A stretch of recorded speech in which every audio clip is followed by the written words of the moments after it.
Sanofi et GSK repoussent de 6 mois la sortie de leur vaccin anti-Covid. L'Institut Pasteur abandonne donc son principal projet de vaccin contre le Covid-19. Dans la course au vaccin, il y a des revers et des succès.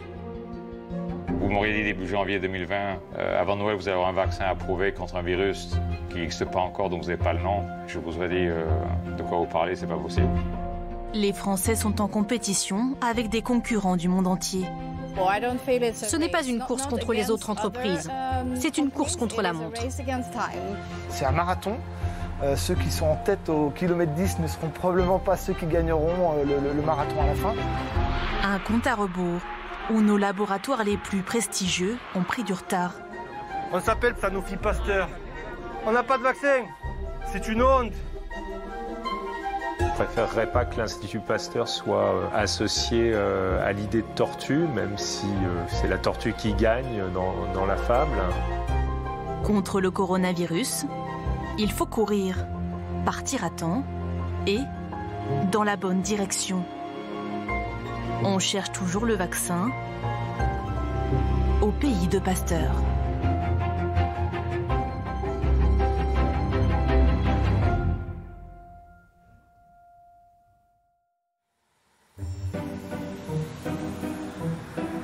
Ce matin-là, le Vaccibus sillonne la campagne champenoise.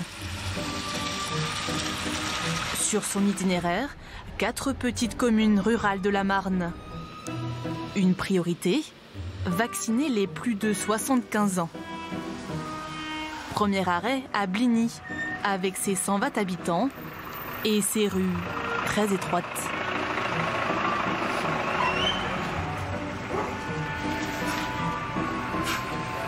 C'est bon là ici, il y a la prise, ok. Ouais parce qu'après je commence à me rapprocher du mur là. D'abord, les habitants ne voyaient pas d'un bon œil l'arrivée du Vaccibus dans le village. Aujourd'hui, il y a même des resquilleurs pour monter à bord. Alors, mais vous êtes inscrit ou pas? Oui, je me suis inscrit à 9h, pour 9h30. Non, j'ai Monsieur Martin à 9h30. Bah alors? Et on vous a bien dit Bligny. Ah bah oui. Vous êtes de où vous? Bligny. Bah, Bligny. En plus vous êtes de Bligny. Il y a une personne du village qui est inscrite, tous les autres, c'est pas des gens du village. Ah non, mais c'était pareil pour les autres villages. Ouais, mais oui, c'est exactement pareil. Ceux du village qui voulaient se faire vacciner ont été refoulés. Faut attendre. Donc ça, c'est pas normal. Dans le bus, 2 sapeurs-pompiers volontaires, un médecin et une infirmière préparent les doses.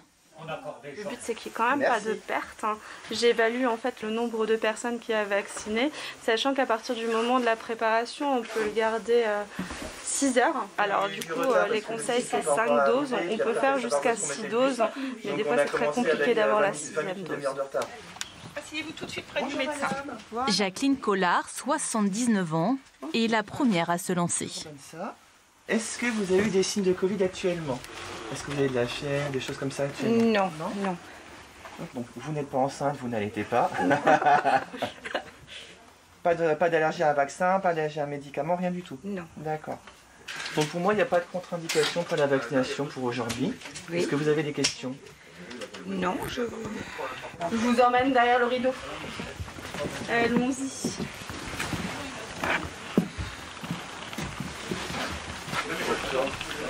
On est parti. Changez. C'est tout bon. Voilà. Et voilà, c'est fait. Je vais vous laisser attendre un petit quart d'heure. Ça sagnote pas, il n'y a pas de problème. Je peux baisser? Vous pouvez rabaisser sans problème. Et voilà. Merci. Je vous remets, donc c'est un certificat comme quoi vous avez reçu la première vaccination. D'accord. Jacqueline a fait la moitié du chemin de l'immunisation. Elle reprendra le bus dans 1 mois pour une seconde dose. Depuis le temps que l'épidémie dure, on a peur quand même d'attraper le virus. Et puis bon, c'est par sécurité quand même. Quand j'ai su que le vaccin était en route, je pense que c'était mieux de le faire. Dans le Vaccibus, comme partout en France, il va juste falloir me montrer vos muscles. Il n'y en a plus. On a les mains. Les injections s'enchaînent. C'est tout bon. Attention. Désormais, les Français y sont majoritairement favorables. Il y a encore quelques semaines, c'était l'inverse. Un comble au pays de Louis Pasteur. Dans son ancienne demeure, sont conservés les instruments scientifiques de ses nombreuses découvertes. Ici, vous avez tout ce qui concerne la génération spontanée. À partir d'ici, vous avez un certain nombre de maladies infectieuses de l'animal, avec en particulier, vous avez ici le choléra des poules. C'était à la fin du 19e siècle. À l'époque, Louis Pasteur travaille sur un traitement contre le choléra des poules. En leur injectant de vieilles cultures de cette bactérie, il constate que les animaux tombent gravement malades. Mais ils ne meurent pas, même quand on les infecte à nouveau.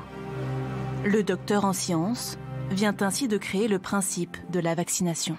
Ici, le vaccin contre la rage qui a rendu extrêmement célèbre Louis Pasteur et qui a permis la création de cet institut parce que c'est la vaccination qui est l'emblème de l'Institut Pasteur et qui aujourd'hui encore nous anime quand il s'agit du Covid-19.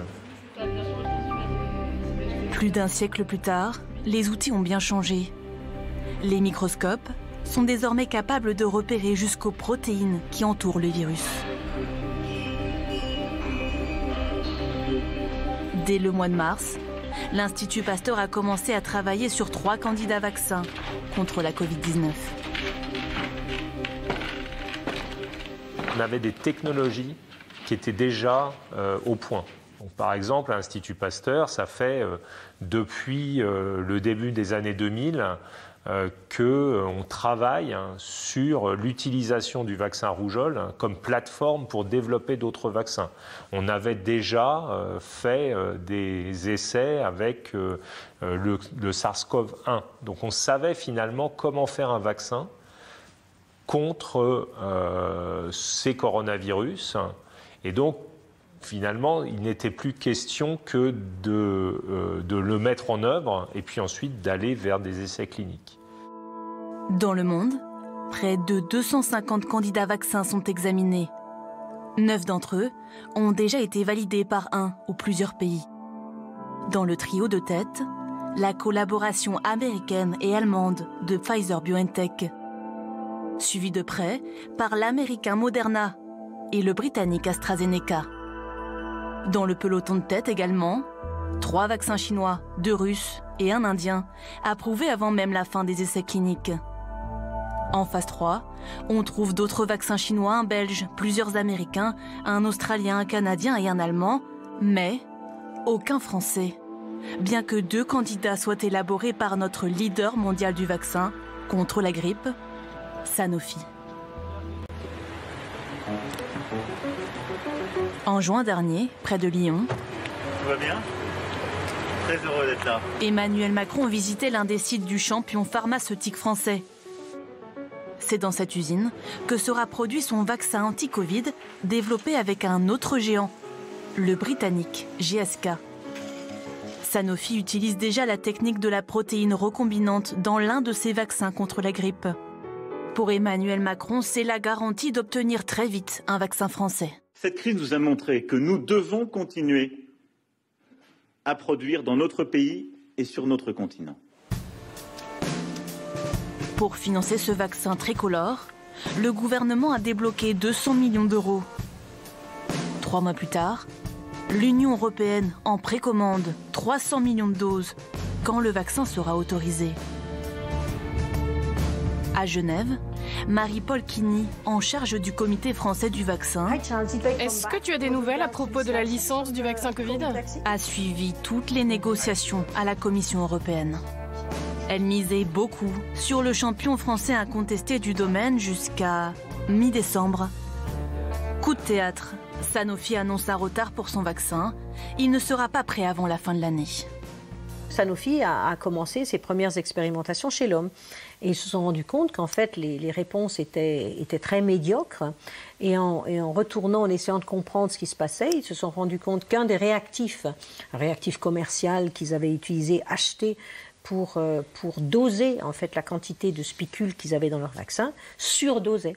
Et que les quantités de spicules qu'ils avaient dans leur injection de vaccin étaient en fait entre 3 et 5 fois inférieures à ce qu'ils pensaient. Ça montre que la vitesse a un coût et que même si on va vite, en fait, il faut rester attentif à toutes les étapes de ce qu'on fait. 6 mois de perdus dans la course mondiale. Un contretemps qui mécontente les salariés de Sanofi. Aujourd'hui, on a une entreprise qui s'appelle Sanofi. Et dans cette entreprise qui s'appelle Sanofi, on en a une autre qui s'appelle Sanofi Pasteur. Et on porte ce nom de Pasteur. Et vous le portez tous avec fierté, ce nom. Mais à cause de cette casse, parce que l'on a cassé notre recherche, on n'a pas de vaccin. C'est une honte. Et aujourd'hui, on est la risée du monde entier. Sanofi Pasteur, leader mondial du vaccin. Leader mondial du vaccin. Ce jour-là, ils protestent contre la suppression annoncée de 400 postes dans la branche recherche et développement du groupe. Pour eux, il n'y a aucun doute. Si Sanofi est en retard, c'est à cause des coupes successives dans les effectifs des chercheurs ces 10 dernières années. Sanofi, c'est plus de 13 ans de plan d'économie sur plan d'économie. Sanofi, c'est 2 milliards par plan d'économie. Au total, ça fait 8 milliards d'économies qui sont faites dans le cadre de tous ces plans successifs. Tout ça, c'est un écosystème. Et encore une fois, quand vous déséquilibrez l'écosystème, vous arrivez à la situation dans laquelle on est aujourd'hui.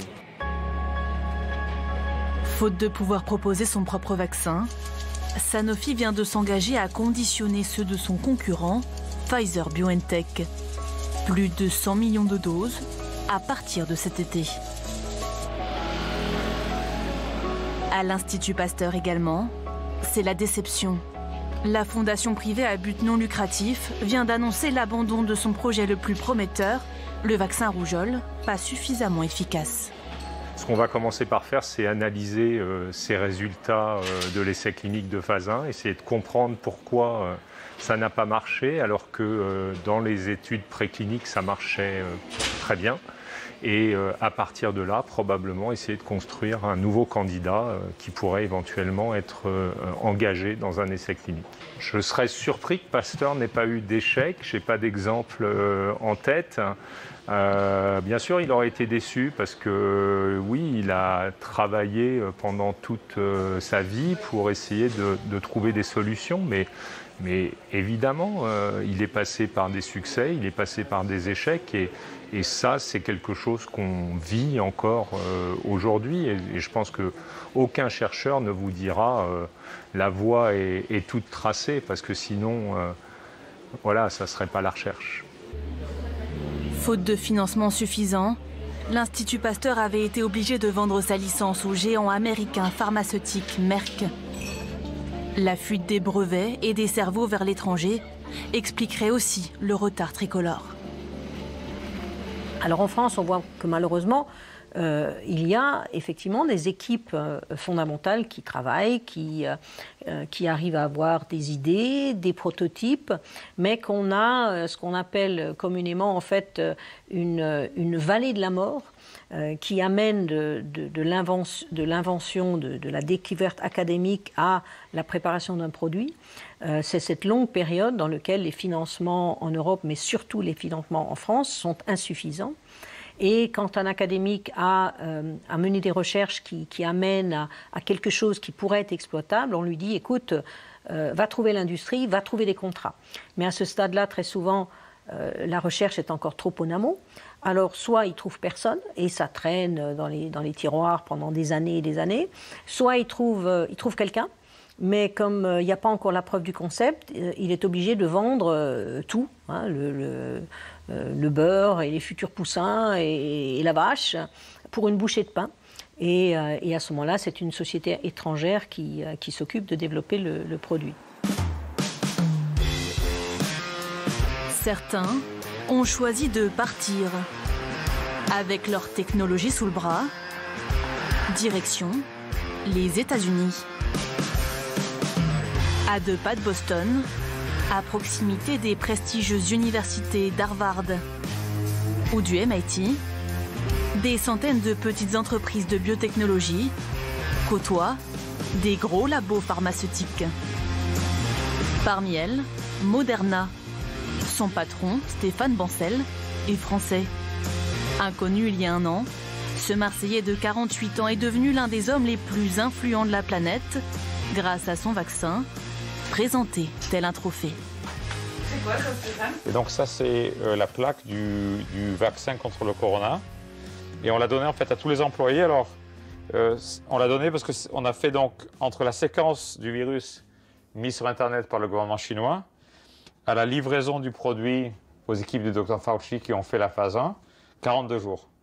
42 jours, un record pour un vaccin.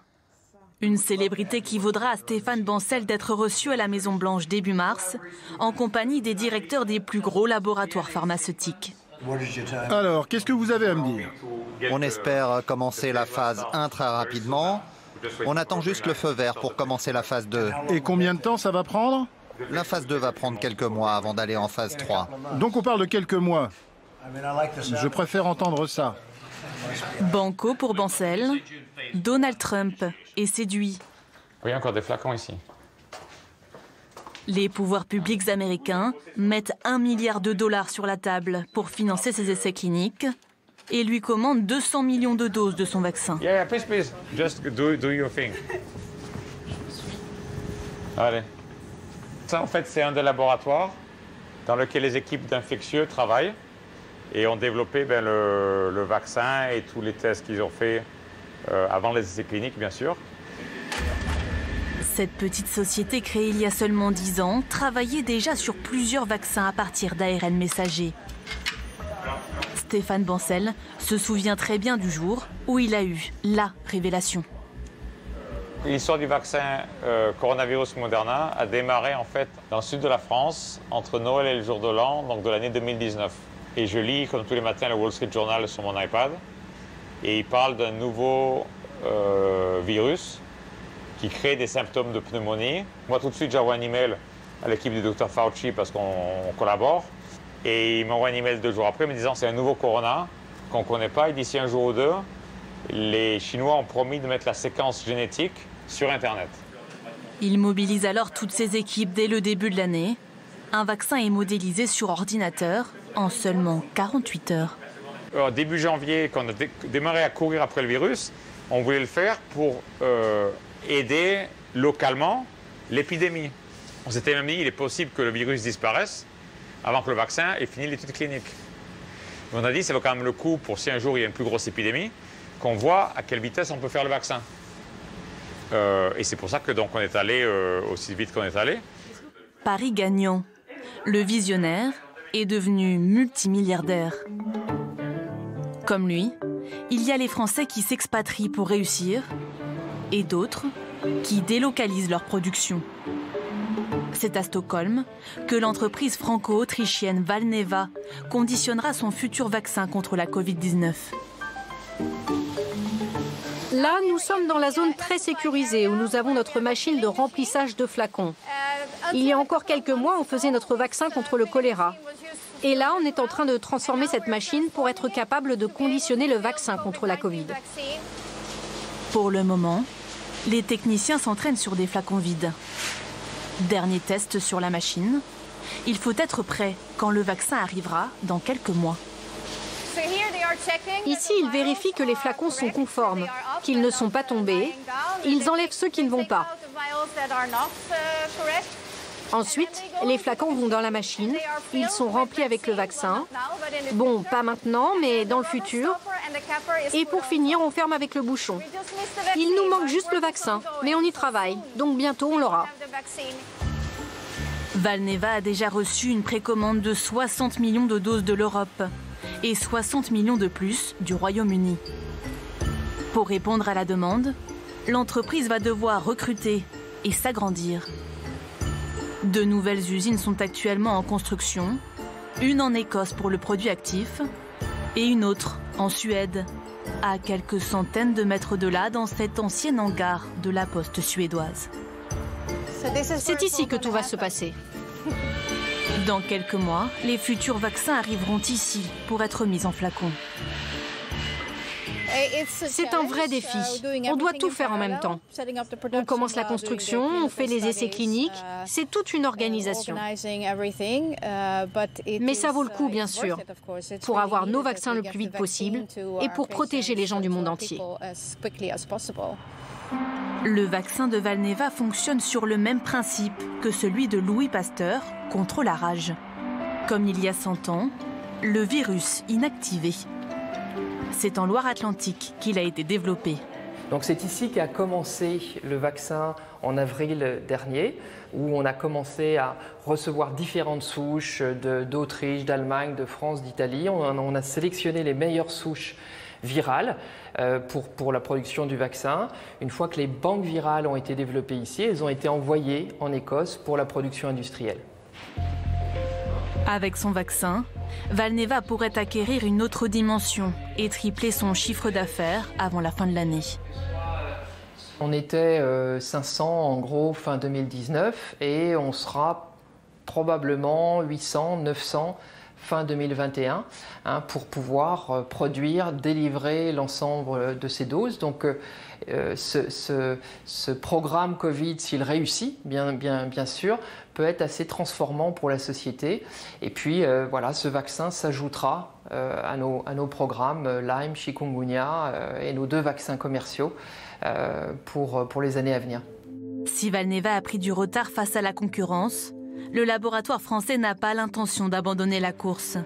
Car à l'arrivée, il y aura de la place pour plusieurs vaccins. Parmi tous les vaccins qui avancent, tous n'iront sûrement pas à devenir des produits commerciaux. Combien en arriveront là? Quand même, sûrement plusieurs dizaines, parce que d'abord, on a besoin de vaccins et quelques producteurs tout seuls ne peuvent pas arriver à faire assez de vaccins pour vacciner tout le monde. Mais effectivement, on peut imaginer que dans quelques années, ceux qui vont rester, en fait, ce sont ceux qui auront un avantage par rapport aux autres. L'avantage que propose OSE, une petite société d'immunothérapie française avec sa technologie innovante. Justine, tes prélèvements sont arrivés. Ah parfait, j'attendais ça. C'est un seul vaccin pour la vie.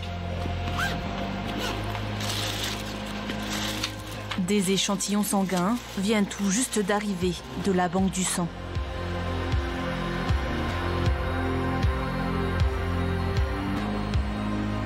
J'ai récupéré le sang et j'ai déposé sur une solution qui va permettre en fait de séparer le sang en fonction de la densité des cellules qui sont présentes dans le sang.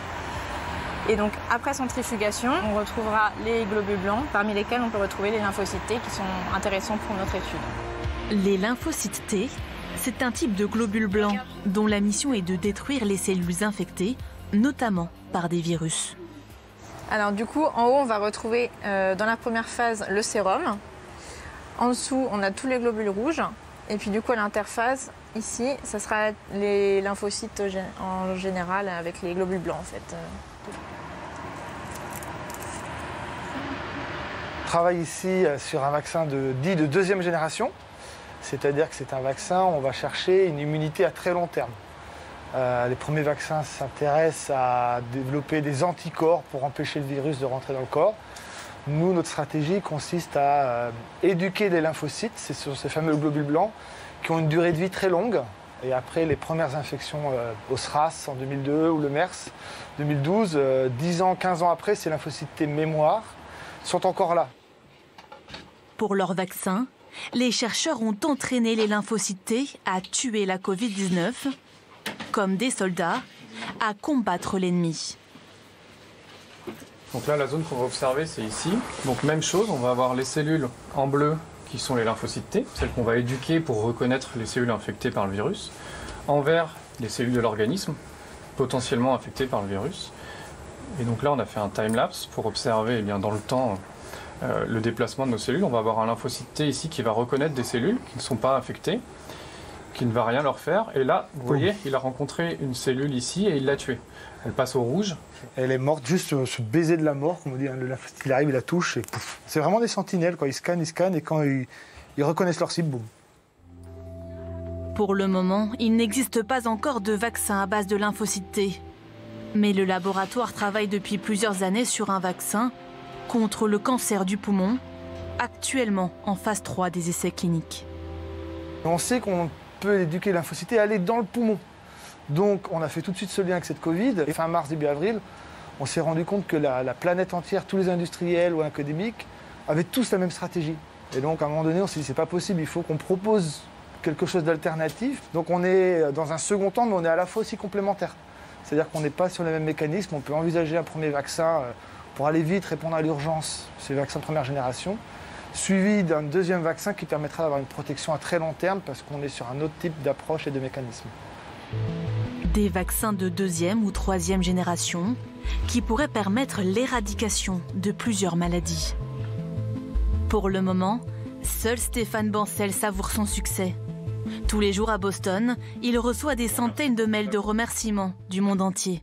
Vous voyez les photos des palettes de vaccins qui débarquent sur le tarmac en Israël pour partir dans les pharmacies et les hôpitaux israéliens. L'année 2020, elle a été, je dirais, incroyable à tous les niveaux.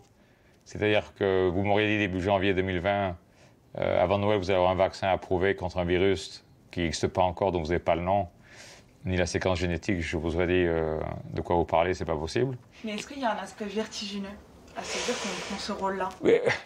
Moi, je vis dans le futur. Je ne vis jamais dans le moment. Donc, ça me fait plaisir quand quelqu'un m'envoie un remerciement sur le vaccin ou me dit « ma maman s'est fait protéger ». Ça me fait plaisir. Mais moi, aujourd'hui, je suis dans les problèmes du futur. C'est-à-dire que je suis dans comment est-ce qu'on va s'assurer de faire 1 milliard de doses cette année. Je suis dans comment on lance d'autres vaccins. Aujourd'hui, c'est ça qui me préoccupe. Donc, moi, je suis toujours en fuite en avant. Donc, je n'ai pas beaucoup de temps à penser à ce qui m'aide d'ailleurs. C'est pour ça que ce n'est pas vertigineux parce que j'y pense pas, quoi. De Boston à Paris, en passant par Nantes ou Stockholm, les scientifiques français poursuivent leurs efforts pour trouver le vaccin et être à la hauteur de Louis Pasteur, leur illustre prédécesseur.